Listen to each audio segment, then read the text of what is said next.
Stop recording. Good afternoon, everyone! Happy Friday, guys! Today it's June 5th, 2026. It is almost 4:20 p.m. And welcome everyone to our afternoon reflection, guys, I meant to say. So, well, today was a pretty fun day at school, guys, because, well, today was called Fun Day. That was actually an official, just a day where people just went outside and had fun. And there were a lot of fun activities that we did. One of them included a little train ride around our campus of the school, and also there were other activities like the dump tank, which is basically where you throw a ball and it pushes that person into the water. It's like a little pool. It was fun, guys, and I also ate a lot today too. A lot of junk food, that is. I ate chicken fingers, chicken nuggets. Um, a lot. I ate a whole bag of chocolate chip cookies, and I was gonna eat a little bit of popcorn, but I didn't want it because the urge of eating snacks just felt powerful. That I had to kind of. I threw the food away in the garbage. All the snacks that I wanted because I didn't want any more. My brain was craving for more, but sometimes we gotta stop at a certain point because our brain is gonna keep craving and craving and craving, and we gotta stop at some point eating snacks. And guess what? Today I was listening to a lot of Ella Langley. She's one of my favorite artists of all time, of 2026. And one of the songs I heard from her, I kind of like it. It's called Low Lights by Ella Langley. Low Lights. Now, a recent song that I like, guys, is called Choosing Texas. Choosing Texas, okay, never mind. She's from Texas, I could tell by the way. Yeah. I don't really know the whole words of that song, but I know that part. And I also know, judging by the smile that's written on his face, there's nothing I could do. So basically, he's judged by the smile that's written on his face. Yeah. So, before I started my reflection, guys, I was talking to Gemini on the bus. Now I'm at home doing my reflection. As soon as I got out the bus, I went home.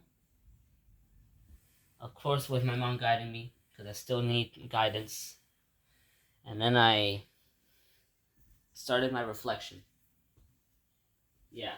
I might otherwise also kind of study a little bit for the Regents exam today by listening to one of the videos that I have. But today I kind of studied for a pretty long, for a good amount of time, like probably like 10 minutes. Even though that doesn't seem enough, I still studied a little. Yeah, but today I was listening to a lot of Ella Langley. My homeroom classroom, guys, has an Alexa. And I told Alexa to play Ella Langley. And there was a whole playlist of her music. Yeah. But it's not my Alexa, it's somebody else's. Ella Langley is one of the best country artists, in my opinion. I don't know what other people think about Ella Langley. I can't believe my friend Millie, who I recommended you guys to subscribe to her channel. I wonder how Millie knows about Ella Langley, specifically the song "Choosing Texas." Yeah. And well, guys, I gotta tell you bad news about her channel. Unfortunately, it got taken down for some reason. I think it was probably a content violation. I don't know. that it was not in her attention that it got taken down. But well, nothing to do about it, I guess. And guys, there's another song by Ella Langley called "Waiting for the Wind." Oh, that song is my favorite. I don't know the whole words. That song is a little bit hard to kind of identify the lyrics. But I think the most easiest song from Ella Langley is probably Loving Life Again. Yeah. And this version of Us by Ella Langley is also my favorite. I don't know the words too, but this version of Us, I like it. Especially the parts where she emphasizes the ooh. Yeah. I don't know how to emphasize things so well, so maybe I shouldn't be talking on this one. Anyways, today I have piano lessons with my piano teacher Vero, and I kind of feel dreaded about it, guys. Not gonna lie, because I haven't practiced my piano for weeks now, guys, and I'm afraid to tell him that I didn't practice because then he's gonna do a whole review about the scales and maybe make me do stuff that is already easy and I already know, but it's boring. Like, I want to move on quickly to one song. Thankfully, guys, I scheduled my Access-A-Ride trip for 7:30 p.m. today because they're picking me up from my piano teacher's house in Manhattan and to my Auntie Dolly's house to spend for the weekend until Sunday. So yeah, I'm not going home. I'm going to my aunt's house for a sleepover. Well, I wouldn't say, guys, it sounds a little bit, I don't know, it sounds kind of odd that I say I'm not going home afterwards because my Auntie Dolly's house is my home, is my second home, guys. So instead of saying I'm not going to go home, I'm going to go to my aunt's house, it's kind of like I'm treating it like a foreign house. It's not a foreign house. It's my second home. I used to live there when I was very, very, very, very young. I still go there for sleepovers, but not for living. Yeah, and promise me, she's very nice. You probably met her, guys, on Memorial Day, so you might hear her again. But instead of saying I'm not gonna go home, I'm gonna go to my aunt's house, I might say, well, let me reframe that sentence again. So my Access-A-Ride car is picking me up at 7:30 p.m. from my piano teacher's house, and I'm going to my second home, which is my Auntie Dolly's house. You see, that sounds better. For me, that sounds better. Because the sentence, quote unquote, I'm not going home, I'm going to somebody else's house, that feels like as though my Auntie Dolly's house is foreign, and it's not foreign. Yeah. It's my second home. I feel like I belong there. A sense of emotional belonging. Yeah.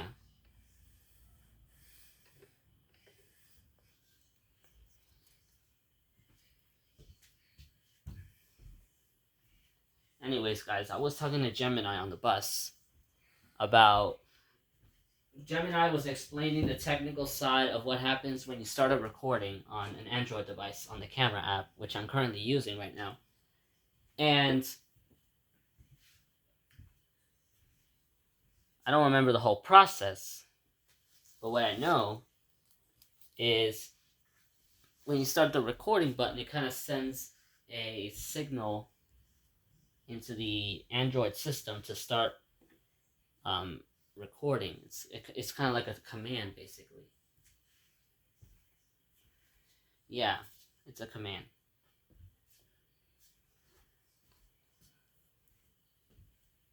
So, surprisingly, guys, yesterday my left ear was kind of clogged. Maybe it's some residual phlegm from the cold that I had recently, along with the stomach bug that I fully recovered from, guys. My brother also recovered from that stomach bug. My cousin Myra, which is my Auntie Dolly's daughter,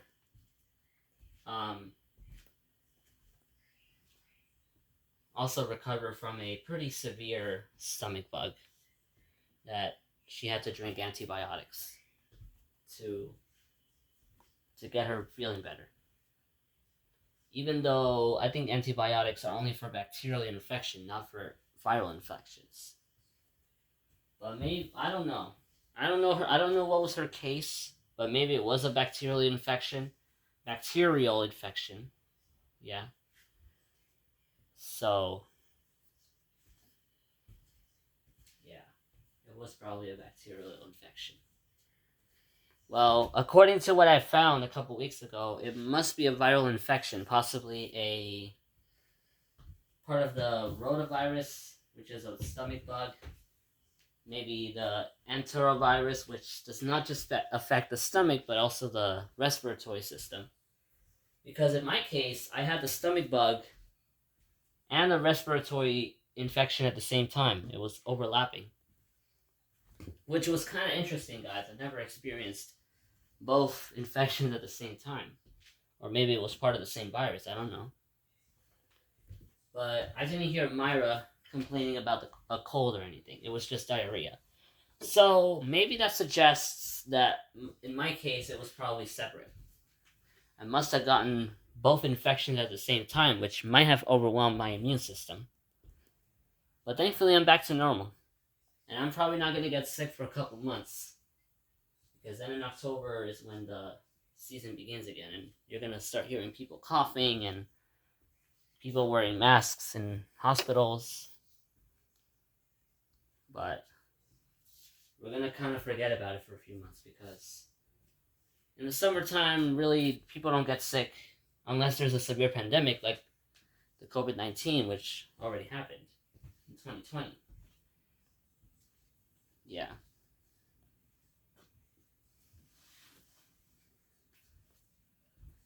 But in normal circumstances in the summer, people don't get sick. Maybe there might be a few cases of viruses, but it's often very low and it's manageable. And it doesn't spread like it would during a typical flu season. And weather is probably a direct cause of how viruses spread. Because one of the reasons why viruses spread more in the winter and autumn is mainly because of the cold and dry weather, which helps viruses survive longer compared to warm, humid weather, which we experience in the summer, especially during this time of year, June, early summer / late spring, or maybe the other way around, late spring / early summer. Yeah.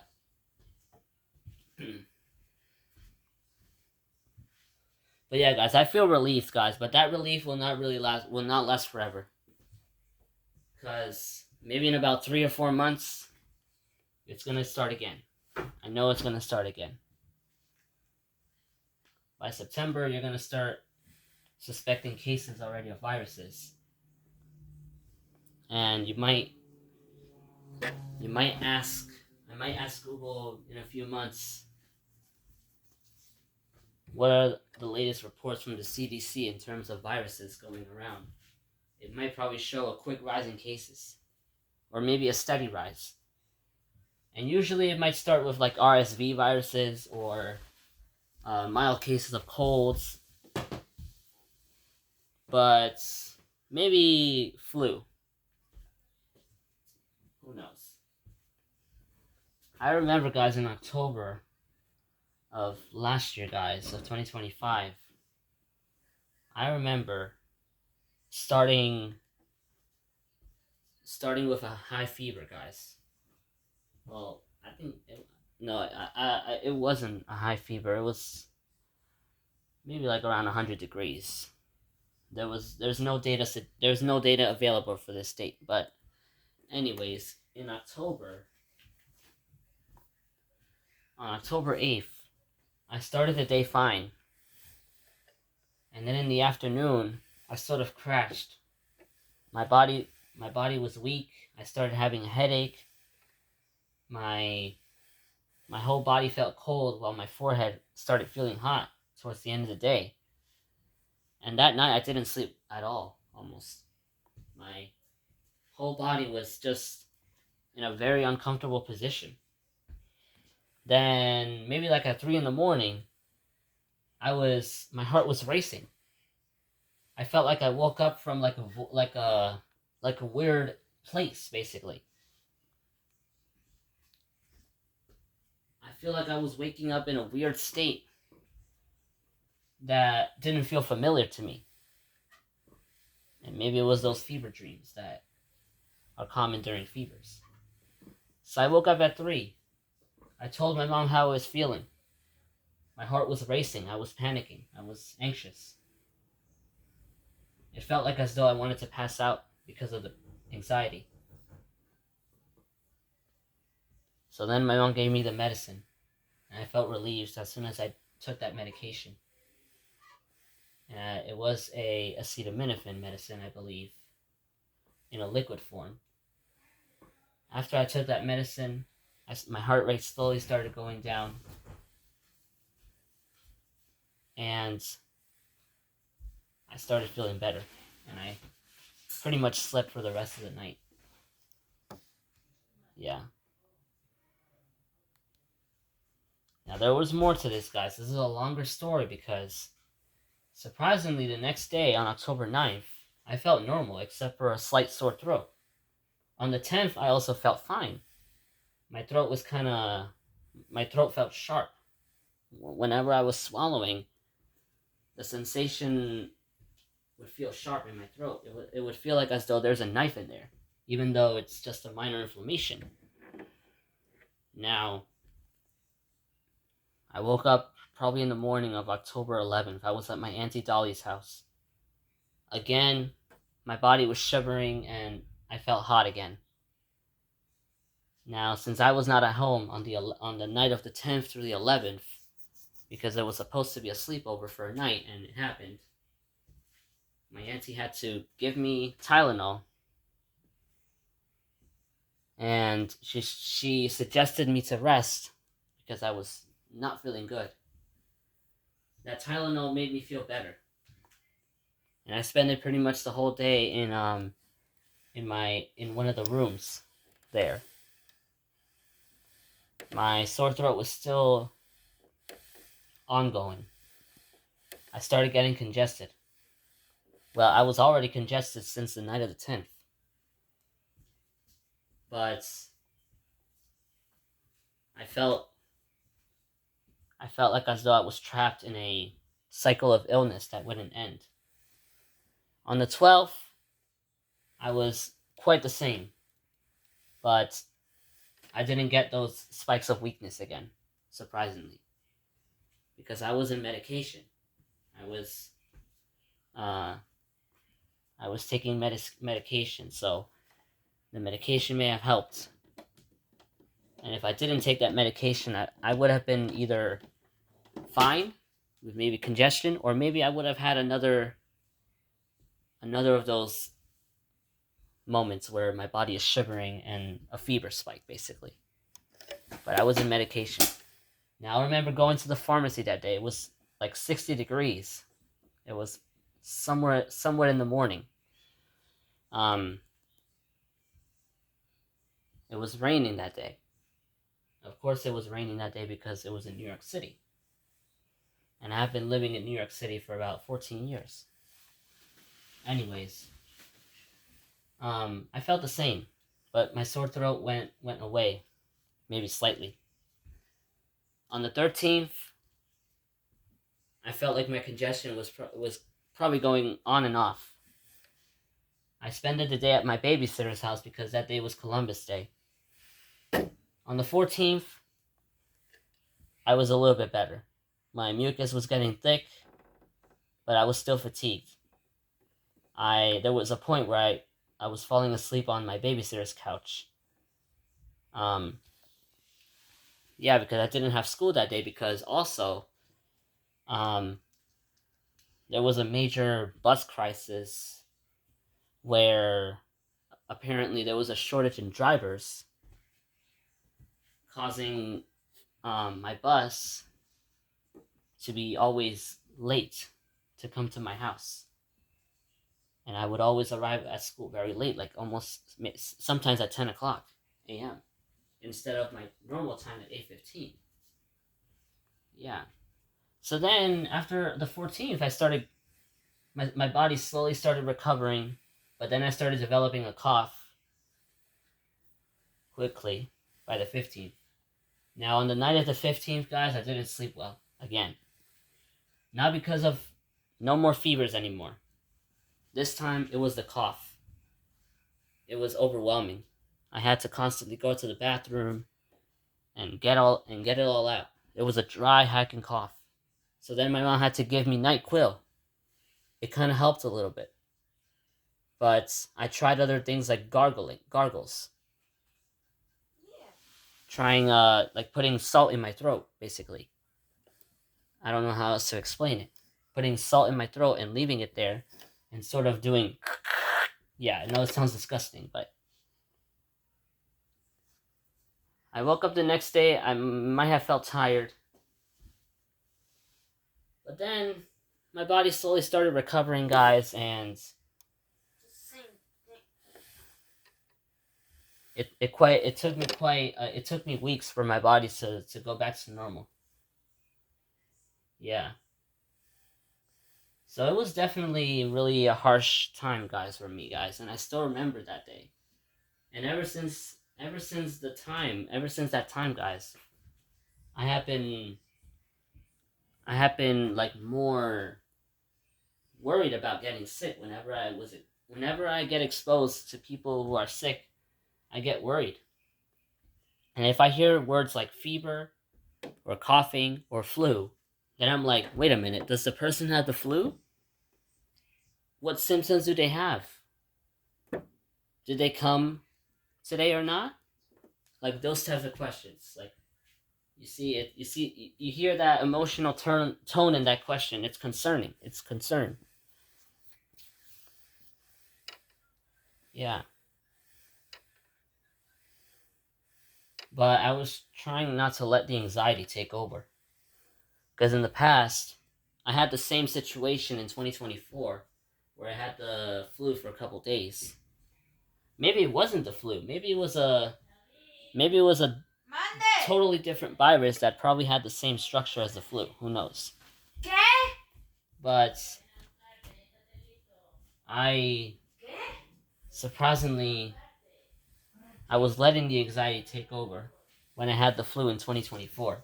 I would always put on my mask even if there was nobody sick. I would put on my mask just to protect myself. But I feel like I was overprotecting myself. So then eventually I started shifting away from wearing a mask to being open to new germs. And that's the mindset that I currently have. Yeah, because just because somebody's sick, that doesn't mean let it ruin your day. You know,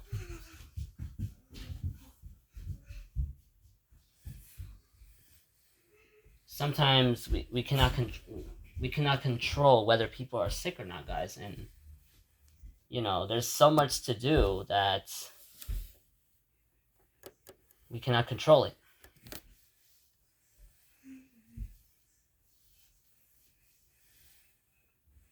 Yeah. So it's really an example, guys. It's one of those lessons that I learned that you should try not to let anxiety take over your day or your life, because then you don't enjoy the simple moment. You don't enjoy the simple moment that life gives you.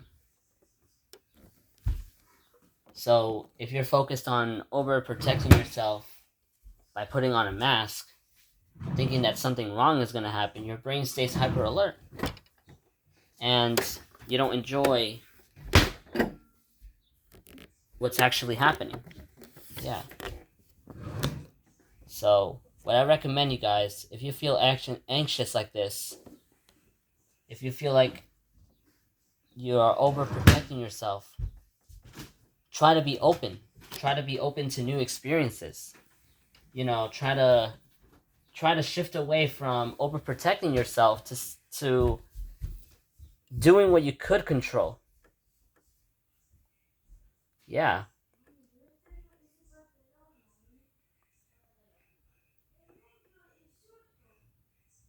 There was another instance, guys, where in February of this year, my brother was sick with a fever for a couple of days and congestion. Now, what I could do, I asked myself, what is something that I can do that is in my control? Washing my hands, maybe a few times a day, maybe after using the bathroom, maybe after eating. That's all I could do to prevent exposure. And surprisingly, I didn't get a fever at all. For me, it was a mild cold, but my brother was probably worse than that. So, that was back in February. Yeah, anyways, there's more stuff that involves sickness and stuff, but I'm not going to tell you everything. It's just one of them. It's just one of the few examples of what I'm trying to make a point to you guys. Is that only do what's in your control, not things that are out of your control. Yeah. Well, guys, I have like maybe more than an hour left before I have to leave and take the 1 train to go to my piano teacher's house. So, I will see you guys later. I recommend you guys to subscribe.